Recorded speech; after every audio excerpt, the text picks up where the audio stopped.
जब हौसले बुलंद हो तो पहाड़ भी मिट्टी का ढेर लगता है। हर हर महादेव। आज इस वीडियो में मैं आपको ये बताने जा रहा हूँ कि कैसे मराठा साम्राज्य के संस्थापक शिवाजी महाराज ने अफजल खान का पेट चीरकर उसे मौत के घाट उतार दिया। शिवाजी महाराज की लड़ाई किसी भी जाति या धर्म के विरुद्ध नहीं थी, वो सिर्फ उन विदेशी मुगलों के खिलाफ थे जो हमारे ही देश के लोगों पर अत्याचार कर रहे थे, जिसमें से एक दक्षिण भारत की सबसे ताकतवर सल्तनत यानी बीजापुर की आदिल शाही सल्तनत थी।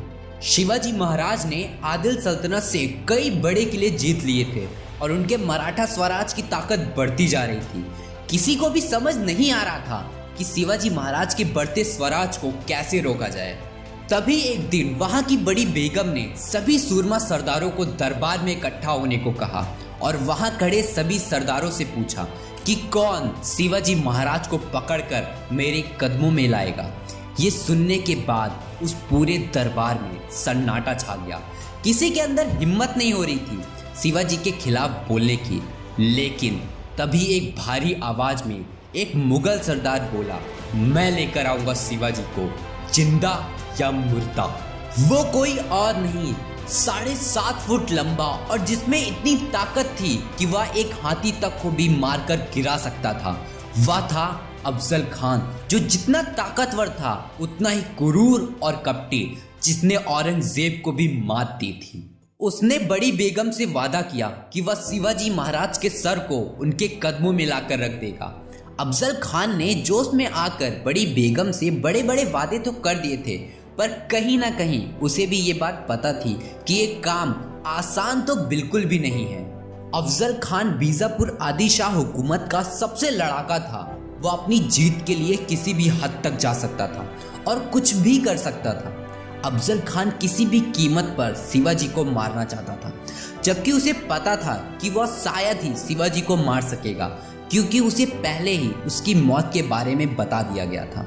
डेनिस कैंटिन द्वारा लिखी शिवाजी द ग्रैंड रेबल किताब में ये लिखा है कि आदि शाह हुकूमत की परंपरा के अनुसार अफजल खान जब अपनी विजय के लिए दुआ मांगने गया था तो वहाँ के मौलवी उसे देखकर रोने लगे और उन्होंने कहा कि उन्हें अफजल खान पर मौत का साया साफ साफ दिख रहा है। अफजल खान इसे मौत का संकेत समझकर वहां से अपने महल चला गया और अपनी 64 बीवियों को पानी में कूदकर अपनी जान देने का आदेश दिया, क्योंकि वह नहीं चाहता था कि उसके बाद उसकी बीवियां किसी और के साथ वैवाहिक जीवन जिएं।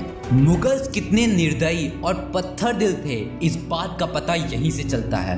और वह निकल पड़ा एक बहुत बड़ी सेना के साथ, जिसमें हजारों घुड़सवार, सैकड़ों हाथी और कई बड़े और छोटे तोपें भी थी। अफजल खान अपनी विशाल सेना के साथ मराठा स्वराज की तरफ तेजी से आगे बढ़ रहा था और रास्ते में जितने भी मंदिर पड़ते वह उसे तोड़ देता और हिंदुओं की हत्या कर दे रहा था। हवन करने वाले पुजारियों की पूजा भंग कर देता और उन्हें भी बेरहमी से काट डालता। हिंदू परिवार की बहु बेटियों के साथ दुर्व्यवहार करना, उनका बलात्कार करके उन्हें मार देना। कई महीनों तक मराठा स्वराज की धरती पर हिंदू परिवार उस नरक की आग से झुलस रहा था। शिवाजी महाराज को ये सब पता होने के बावजूद वो कोई भी फैसला जल्दबाजी में नहीं लेना चाहते थे, क्योंकि उन्हें ये अच्छे से मालूम था कि उनका एक गलत कदम और स्वराज खत्म। और अफजल खान यही तो चाहता था। उसने शिवाजी महाराज को उकसाने के लिए क्या कुछ नहीं किया।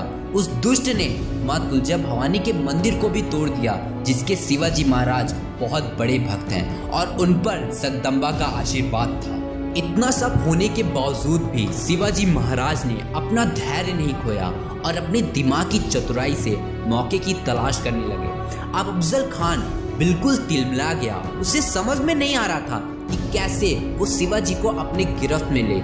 लेकिन अफजल खान भी बहुत ही शातिर और प्रपंची था। वह किसी भी हद तक जाने के लिए तैयार था और उसे ये समझ आ गया था कि शिवाजी को इतनी आसानी से अपने जाल में नहीं फंसाया जा सकता। और अब उसने छल कपट का रास्ता अपनाया और तभी अफजल खान अपने खास वकील कृष्णा जी भास्कर के माध्यम से अपना संदेश शिवाजी के पास भिजवाया, जिसमें लिखा था कि तुम मुझे जानते हो, तुम्हारे पिता हमारे दोस्त रह चुके हैं, तुम भी हमारे दोस्त हो, तुम मिलो और हम वादा करते हैं कि जो जमीन तुमने आदिल शाह से जीती है वह तुम्हारे लिए निश्चित कर दी जाएगी। शिवाजी महाराज रात में कृष्णाजी भास्कर से भवानी माता की मूर्ति के सामने मिले, उनका संदेश सुना और उनसे बोला कि आप हिंदू हैं और साथ ही साथ एक ब्राह्मण। मैं आपको वचनबद्ध नहीं करूंगा, पर मुझे बताइए कि आखिर अफजल खान चाहता क्या है। कृष्णाजी भास्कर ने साफ साफ कुछ नहीं बोला, बस इनडायरेक्टली ये बोला कि अफजल खान के इरादे आपको लेकर कुछ ठीक नहीं है। ये बात सुनने के बाद शिवाजी महाराज को यह अंदाजा लग गया था कि अफजल खान क्या सोच रहा है, और उन्होंने उसके शैतानी दिमाग के साथ खेलना शुरू कर दिया और अपनी तरफ से भेजे दूत से ये अफजल खान को यकीन दिलवा दिया कि शिवाजी उनसे बहुत डरे हुए हैं, और ये भी संदेश भिजवा दिया कि मुलाकात होगी, लेकिन कुछ शर्तों के साथ। शर्त ये थी कि मुलाकात बिना किसी शस्त्र के होगी और दोनों लोग अपने साथ कोई 3 लोगों को लेकर आ सकते हैं, और मिलने का स्थान घने जंगलों में बसे प्रतापगढ़ के किले के पास होगा। ये सुनने के बाद अफजल खान खुशी से पागल हो गया। उसे लगा कि अब शिवाजी उसके जाल में फंस गए, क्योंकि वह जानता था कि शिवाजी बहुत ही ईमानदार हैं और उन्होंने जैसा कहा है वो वैसे ही आकर खड़े हो जाएंगे। लेकिन शिवाजी राजे बहुत ही होशियार और लॉन्ग टर्म थिंक पर्सन थे। जो दूत उन्होंने भेजा था उससे कहा था कि वहाँ क्या होने वाला है, सारी इंफॉर्मेशन लेके आना, और ऐसा ही हुआ। घूस देकर वहाँ के पहरेदारों से ये पता चला कि जब शिवाजी अफजल खान से मिलने आएंगे तो उसी वक्त उन्हें बंदी बना लिया जाएगा। इतना सब जानने के बाद वह पूरी तरह से प्रिपेयर हो गए। उन्होंने पहले ही सोच लिया था कि अगर अफजल खान ने छल से काम लिया तो हम भी उसका जवाब वैसे ही देंगे। शिवाजी राजे लॉयल तो थे ही, पर प्रिपेयर भी थे। 10 नवंबर के दिन अफजल खान अपनी 3000 की सेना लेकर प्रतापगढ़ की कोहिमा नदी की घाटियों में पहुंच गया। तो वहीं बाल गोपीनाथ जी ने अफजल खान को रोका और बोला, ये आप क्या कर रहे हैं? शर्तों के मुताबिक ये वार्तालाप आप सहित 4 लोगों के साथ होनी थी। अगर शिवाजी को ये पता चल गया तो वो डर जाएंगे और आएंगे ही नहीं। अफजल खान ने सोचा बात तो ठीक ही है, और उसने अपनी सेना को वहीं रोक दी। ये गोपीनाथ जी के बोलने का ऐसा तरीका था जिसमें अफजल खान फंस गया और उसने अपनी सेना को वहीं रोक दिया। उसके बाद 4 लोग गए, अफजल खान खुद, सैयद बंडा, कृष्णाजी भास्कर और सिद्दी इब्राहिम। सैयद बंडा को तलवारबाजी में महारत हासिल थी और चारों लोग उस जगह पर पहुंच गए जहां पर यह मीटिंग होने वाली थी। और शिवाजी राजे को भी ये मैसेज भिजवा दिया गया कि अफजल खान आ गए हैं, आप भी आ जाइए।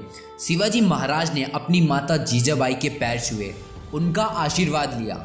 इसके अलावा जाने से पहले उन्होंने कपड़ों के अंदर लोहे की जैकेट पहनी और अपने सिर की पगड़ी के अंदर लोहे की कैप पहनी हुई थी। इसके अलावा उन्होंने अपने लेफ्ट हैंड में वाघ नख पहना हुआ था, क्योंकि ये तो निश्चित था कि उन पर हमला होना ही है, इसलिए वह बिल्कुल तैयारी के साथ थे। अब शिवाजी महाराज उस तंबू में पहुंच गए जहां पर अफजल खान उनका इंतजार कर रहा था। टेंट में उन्होंने देखा कि अंदर सैयद बंडा भी था, तो शिवाजी ने कहा, मेरे साथ कोई तलवारबाज नहीं है, तो ये यहाँ क्या कर रहे हैं? उन्होंने सैयद बंडा को बाहर भिजवा दिया। अब एक तरफ 7.5 फीट लंबा दैत्य आकार का अफजल खान और दूसरी तरफ उसके कंधे के बराबर शिवाजी महाराज। अफजल खान के पास 2 तलवारें और हाथ में छुपी हुई एक कटार थी, और शिवाजी के पास सीधे तौर पे कोई भी हथियार नहीं दिखाई दे रहा था, लेकिन सेल्फ डिफेंस के लिए उन्होंने अपने बाजू में एक कटार छुपा रखी थी। अफजल खान ने शिवाजी की ओर अपनी विशाल बाहें फैलाई और शिवाजी को गले लगने के लिए कहा। अफजल खान के सामने शिवाजी महाराज छोटे से थे, और वह जैसे ही अफजल खान से गले मिलने उसके करीब गए, अफजल खान ने उनकी गर्दन को कस के पकड़ लिया और उसके हाथ में छुपी हुई कटार से लगातार पूरी ताकत से वार करने लगा। लेकिन लोहे की जैकेट की वजह से उसकी कटार शिवाजी महाराज को छू तक नहीं पाई, और तभी शिवाजी ने अपने खूंखार बाघ नख से अपनी पूरी ताकत लगाकर अफजल खान के पेट को फाड़ डाला और अपनी बाजू में छुपी हुई कटार को अफजल खान के पेट में मार दिया, और अफजल खान चिल्लाते हुए जमीन पर गिर पड़ा। आवाज सुनने के बाद बाहर जो भी थे वह अंदर आ गए। सैयद बंडा ने शिवाजी के ऊपर तलवार से 2 बार वार किया। उनकी पगड़ी कट गई थी, पर लोहे की टोपी की वजह से वह बच गए और तुरंत जीवा महिला ने सैयद बंडा के हाथों को काटकर हवा में उछाल दिया और अगले ही पल जीवा महिला ने सैयद बंडा के सर को उसके धड़ से अलग कर दिया।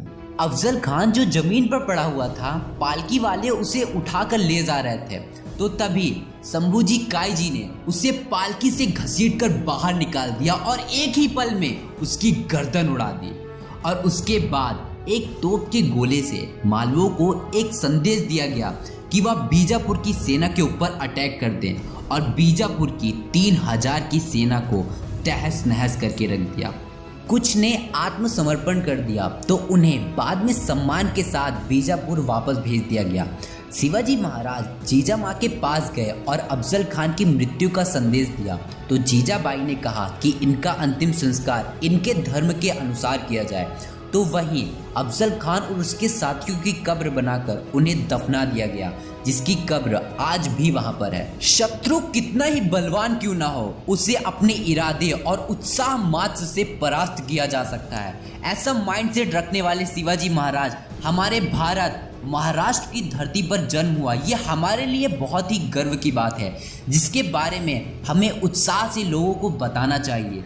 और यही मेरा मिशन है और इसमें आप मेरी मदद कीजिए। इस वीडियो को हर एक व्हाट्सएप ग्रुप और अपने फ्रेंड्स एंड फैमिली के साथ शेयर कीजिए, हर एक सोशल मीडिया प्लेटफॉर्म पे शेयर कीजिए। और अगर आपको ये वीडियो अच्छी लगी हो तो प्लीज़ वीडियो को लाइक कीजिए, चैनल को सब्सक्राइब कर लीजिए, क्योंकि हिस्टोरी पे ऐसी वीडियोस आती रहती हैं। बाकी नोटिफिकेशन बेल से क्या होता है ये तो आपको पता ही है।